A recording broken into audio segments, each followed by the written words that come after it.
How to stay compliant in your cannabis business without losing your sanity, Part 3.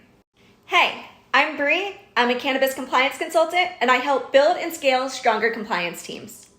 Recently, the cannabis law firm Harris Birkin released a blog stating that more inspections are happening on site for California cannabis operators.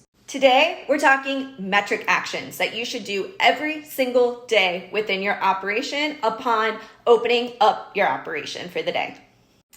First are transfers, incoming and outgoing. Make sure that you don't have any outdated transfers that are more than 24 hours that have not been accepted, or the destination license has not accepted that transfer.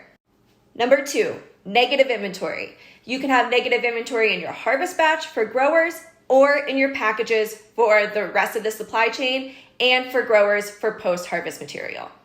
Number 3, not tagged inventory. Very big deal. That goes for plants and packages.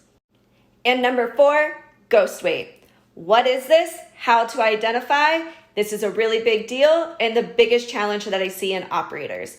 And finally, for dispensaries, missed sales transactions between your point of sale and METRC, which is usually due to bad data entry into the point of sale causing API errors. How do you solve this? Make sure to follow along for some more tips.